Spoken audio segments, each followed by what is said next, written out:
Thank you very much for inviting me. So I am a clinical psychologist and I've recently joined Smiling Mind. So bear with me if I stumble across anything that I talk about in terms of Smiling Mind. So I'm actually only 4 weeks into my role at Smiling Mind. Smiling Mind is a not-for-profit and we offer a free web app that is accessible to anyone. So basically Smiling Mind came about as a funny idea. So 2 founders, Jane Martino and James Tutton, were chatting one day and decided that their kids really could use a little bit of help in terms of learning how to slow down, how to reflect on their day and learn how to practice meditation. And so being the entrepreneurs that they were, they decided that they would start an app. They got together and they built Smiling Mind. So Smiling Mind's only 3 years old. It was started basically as a good idea and it's really grown from there. We've now got over 900,000 people who have downloaded the app. And it's a free app, so you can do, hopefully all of you will go away today. If you haven't already got Smiling Mind on your phone, download it and have a look at it. But really the focus for Smiling Mind was to look at how we could help young people access meditation in a way that was user-friendly for them, in a way that was digestible. So many people think about meditation as sort of that esoteric, hippie kind of thing that you might do when you're on a holiday in Byron Bay or up in Nimbin or something like that. You might be sitting in a teepee with your legs crossed. I suppose I better admit that I did grow up in that sort of area, so I have a little bit of that experience as well, but now I'm down in Melbourne and I am certainly looking at technology to be the next step in helping people access mindfulness meditation. So we've got 4 core programs, and our main program really is our educational program. That's our pride. So we're now being used by about 9,500 different educational people, so different schools, different educational providers. And at the moment we're running a big research study around Victoria looking at helping teachers use Smiling Mind in their classroom. We also run a community program, so that's the free Smiling Mind app. We've got a sporting program, so we've worked with Cricket Australia to develop a cricket and sporting focused portion of the app. And we've also got a corporate program. And recently we've developed a program called Mind the Bump, which is a partnership with Beyond Blue, and that's a mindfulness meditation program for people who are expecting or about to have a baby, so for the mum and the dad. So our vision for Smiling Mind is to see mindfulness meditation on the Australian curriculum by 2020. And so this was the vision that James and Jane had right from the start. They wanted to have meditation on the curriculum.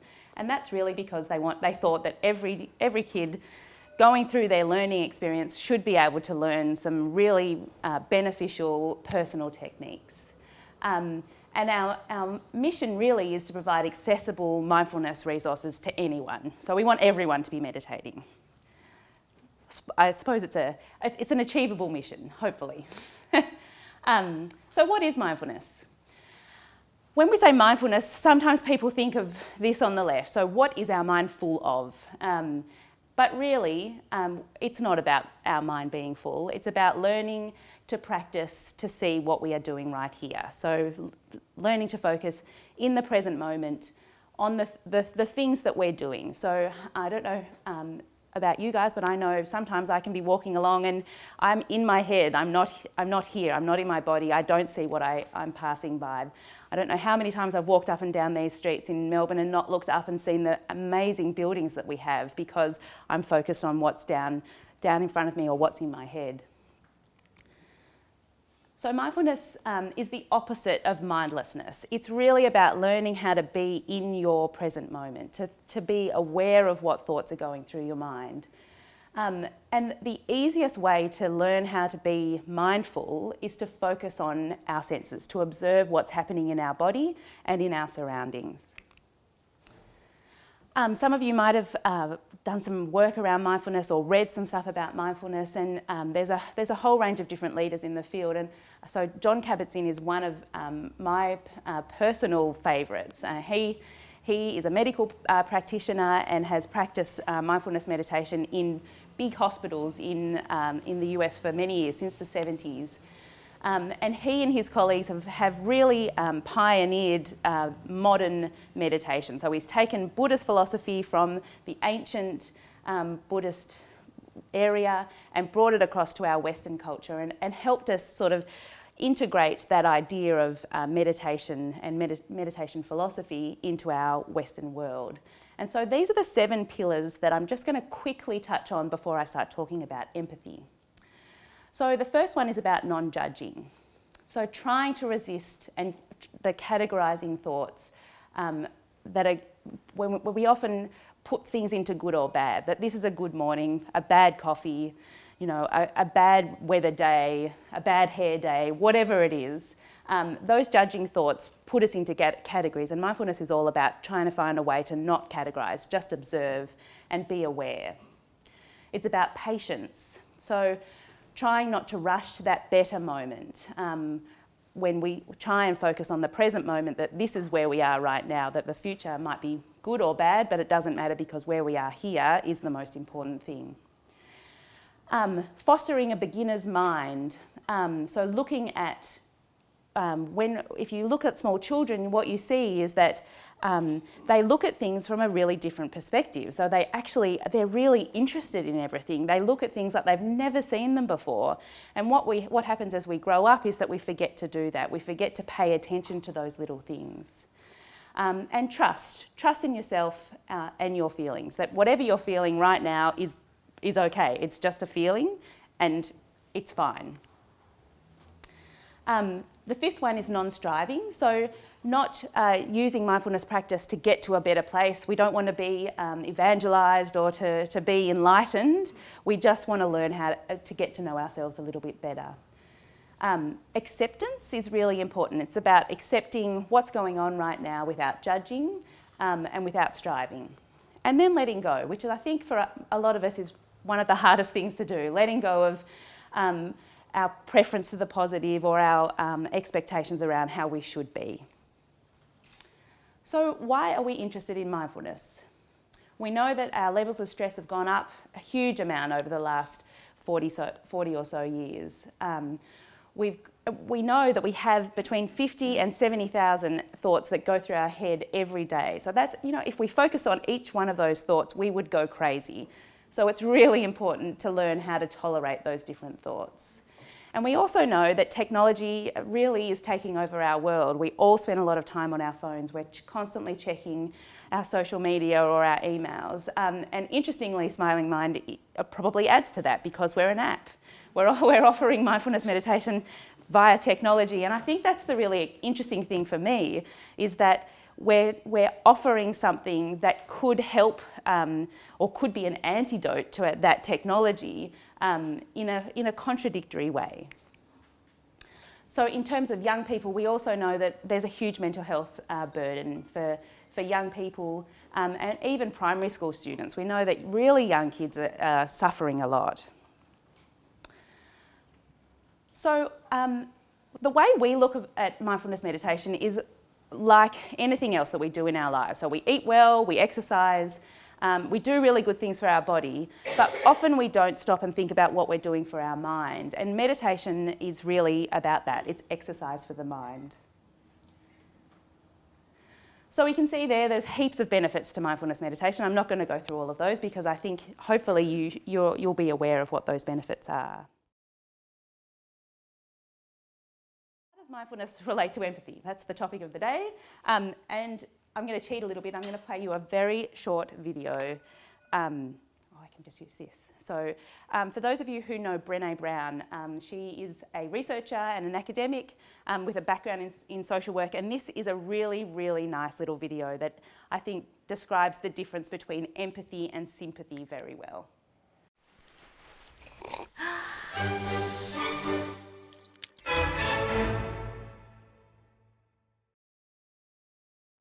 So what is empathy, and why is it very different than sympathy? Empathy fuels connection. Sympathy drives disconnection. Empathy, it's very interesting. Teresa Wiseman is a nursing scholar who studied professions, very diverse professions where empathy is relevant, and came up with 4 qualities of empathy. Perspective taking, the ability to take the perspective of another person or recognize their perspective as their truth. Staying out of judgment, not easy when you enjoy it as much as most of us do. Recognizing emotion in other people and then communicating that. Empathy is feeling with people. And to me, I always think of empathy as this kind of sacred space when someone's kind of in a deep hole and they shout out from the bottom and they say, I'm stuck, it's dark, I'm overwhelmed. And then we look and we say, hey, you climb down. I know what it's like down here. And you're not alone. Sympathy is, ooh, it's bad,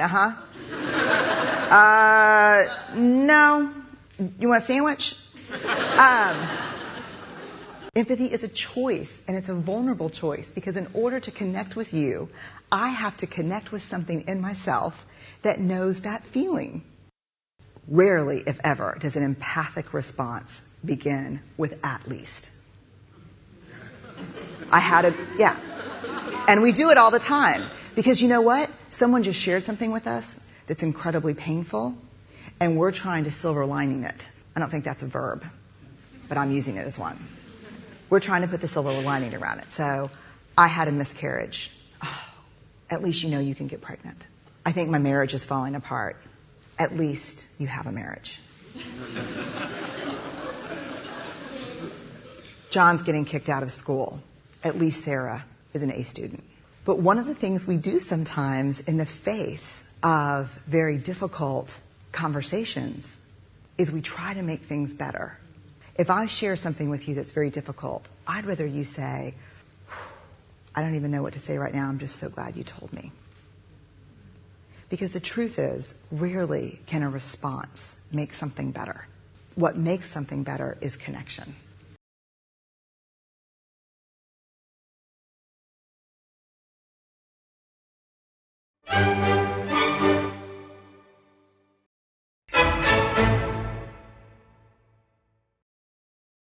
Okay, so how do we make that connection, I think, is the tricky part. I think that video illustrates the idea of empathy really beautifully. It's about sitting with someone. It's about allowing yourself to open up to whatever they're going through.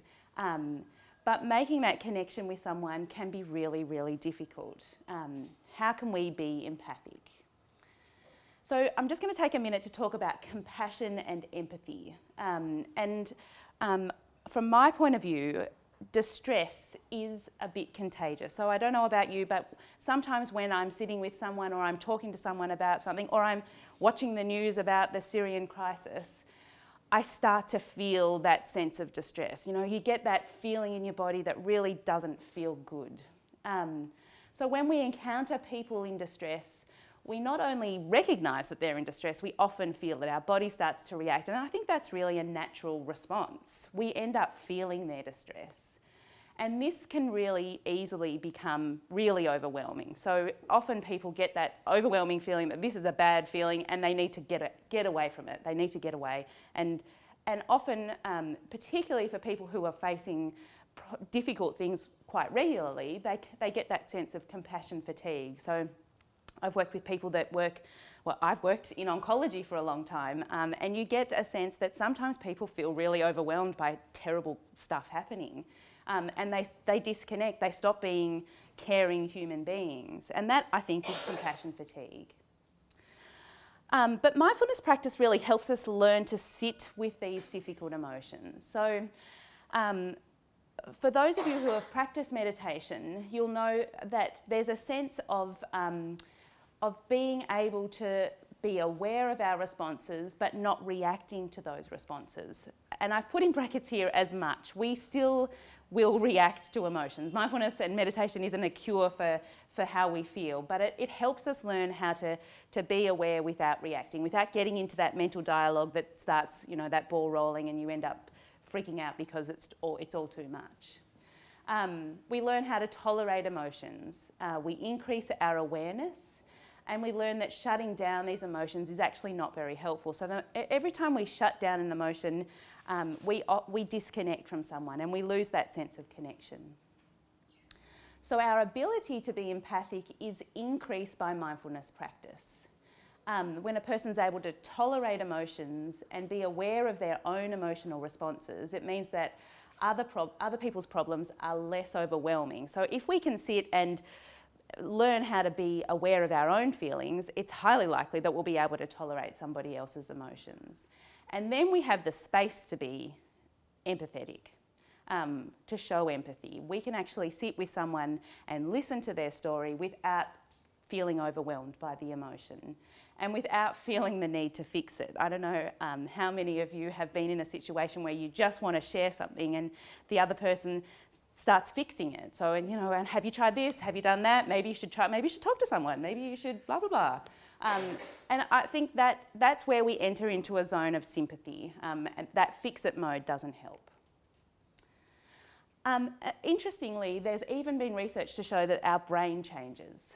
So research has shown that mindfulness meditation training actually changes the activation in our brain network. So what they found was that it reduces activation of the networks associated with that simulating feeling. So the networks that make us feel how that other person is feeling reduce, and it increases the networks associated with feeling of affiliation, so that sense of connection. And so our ability to feel empathy and compassion is increased by this change in our brain structure. So instead of feeling overwhelmed, we actually start to feel more connected. I thought I'd put this up. I thought it was a really lovely quote, and it's not from the Dalai Lama, it's from the Dalai Lama's principal translator. Meditation-based training enables practitioners to move quickly from feeling the distress of others to acting with compassion to alleviate it. And I think that's a really nice summary of what meditation does. It allows us to learn to tolerate, to sit with our own feelings, and to help sit with other people's feelings. And that really is empathy. So in terms of the benefits of mindfulness, hopefully you've got an understanding of what I think the benefits are. And these are big ones, I think. So a sense of calm. It enables us to bring more calm into our life. It enables us to feel more clarity, so it actually changes our brain and enables us to process things in a more efficient way. And it increases our connection. And I think this is where empathy comes in. We can connect more deeply with ourselves and with others, and it supports us to thrive. Most recently, I think I had been in the job for 4 days, I got a phone call from an MP, a British MP who had actually done an amazing thing. He'd introduced mindfulness meditation to the UK Parliament.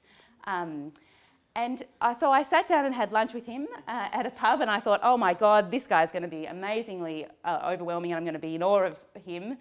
He was a really normal bloke and he told me some really funny stories, but he actually was able to get the MPs to sit and meditate. And I don't know if any of you have been to Question Time in Canberra, but it's awful. It's like, imagine your worst school event where people are yelling at each other and calling each other names and then magnify it by 10. They are really not very nice to each other. Getting politicians to sit down and meditate actually might help. So I've put a big claim up the top there. Maybe it can change the world. Maybe learning to meditate could actually increase our politicians' sense of empathy and openness to different ideas. And so I thought I would finish with a really quick meditation. It goes for 3 minutes, and it's called a brain break. So this is the shortest meditation you can possibly do, really. If you're interested in starting mindfulness meditation, I strongly recommend either downloading an app like ours or going and finding a group and a teacher to learn how to meditate, because Often when people are first introduced to meditation, they think, oh, it's too hard, I'm not going to be able to do it, my thoughts are going to be everywhere. And that's the point of meditation. So it's not about getting rid of your thoughts, it's not about shutting down and having nothing in your head, it's actually just about being aware of yourself and your body right here, right now. And so this is a little 3-minute meditation that you could do anytime. And I think that's something we could do whenever we need to. So you could do it on the tram, you could do it at your desk, you could do it while you're waiting for your coffee.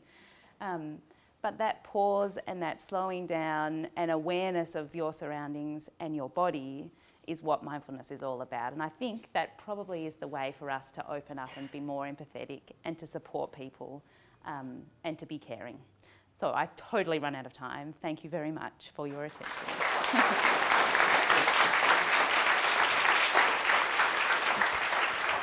Thank you so much. Any questions? Yeah, up the back. I imagine doing this like once a month is not going to make much difference, but what's the other end of that? Like, how often will you have to be doing something like this and for it to make a difference? Yeah, great question. So if you talk to the masters, they would say you should be meditating for half an hour to an hour every day. But that's not realistic for all of us. And when we set our goals too high, we don't do it. So I think starting anywhere is really good. I would say doing something regularly every day is really worthwhile, even if it is something like that, just a 3-minute meditation. And I think it's about starting small and working your way up. Don't start off with an hour-long meditation because you'll hate it. Start off somewhere small. Our app starts off with very short little meditations, and there are over 5 different sessions. There are 4 different meditations to do, and so that's something. There are 3 meditations and 1 sort of thought for the day. So if you do it 3 times a week, that's a really good place to start, I think. Cool. Another one here. How does Smiling Mind work as a business? Is it all ad supported? No, we don't have ads at all. It's a very good question. So we're a non-profit, which means we rely really heavily on grants and philanthropy. So up to now, we've relied on just that, really. We've got some really supportive donations. We've got some research grants that are running. And that's helped keep us going. Smiling Mind's tiny. We have 5 staff. And I'm full-time, everyone else is part-time, so it's a small little group and we do it with hardly any money. There are other apps out there that do charge for people to use their programs, and that's probably a more feasible, long-term support sort of idea, but our mission really was to offer something for free, so we're hoping to stick to that, and we don't have ads on the app yet. But no, we won't. In the red. What's the approach to taking Smiling Minds to the education system? So our approach at the moment, we've started with getting some evidence. So we were lucky enough to get a grant from the Victorian government to run a randomised control trial across 12 different schools, so integrating Smiling Mind programs into schools. And the way we do that is we train the teachers. So we know that resources are really limited. It's really hard to get people into schools to do new things, and schools don't have any money to pay for it. So we decided we'd teach the teachers and then give them the resources to deliver it. And so that's our first approach. So that's coming up to completion now. We're just analysing the last lot of data. And so once we have a good evidence base, our approach is to talk to as many people as we can possibly talk to, and to try and get an alliance between the different states, because there is a national school curriculum and then there are state-based educational departments. So we have to work our way through that. So it's going to be about lobbying and relationship building. So if you know anyone, let me know. Yeah, I know lots of teachers. Well, I think that's where change can happen. I think teachers have a really strong voice, and if we can get people using it in schools, then things will change. And so we're sort of tackling it from both ends, getting the teachers involved and excited, and then looking at the policy side of things. I've got 2 questions. The first one is just by your own experience or your observation of other people, how long would it take for someone to become sympathetic rather than like empathetic?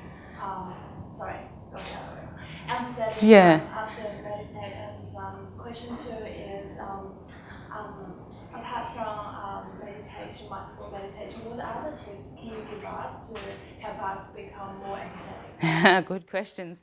I think the move from being sympathetic to empathetic is very individual. So it really depends on your personal outlook and your predisposition. But I think the first step is about awareness. So if you can be aware of what your natural tendency is, if your natural tendency is to try to fix something, then just be aware of that, and that will help you change to be aware and then to actually decide to act a little bit differently. So I think mindfulness meditation, it could change you quickly or it could take a long time. It's hard to know. Most of the research around mindfulness meditation is around 8 weeks. So it's about going to a 2-hour meditation class once a week for 8 weeks, and that seems to make the biggest impact. So at least 8 weeks, I reckon. In terms of other ways of being empathetic, I think it is about it's about acceptance and non-judging. So as soon as we start judging somebody else's experience, we change the way we relate to them. So listening with an open mind and not falling into that trap of judging or thinking that we know more than what they do, or wanting to fix it, I think is the first step to being empathetic. And also being aware that you can't solve everyone's problems, and it's okay to not be able to solve everyone's problems. It's just about listening, and that's the biggest gift that you can give to anyone, I think, is listening.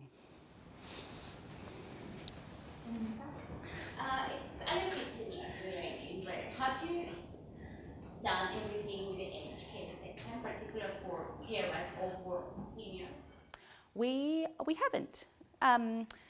But I think it's a really important area. Yeah, I don't think Smiling Mind, because Smiling Mind has really focused on youth, it's been a very youth-focused organisation. That's been the target, so schools and young kids. But I think aged care is a huge area. Definitely, yeah. Definitely.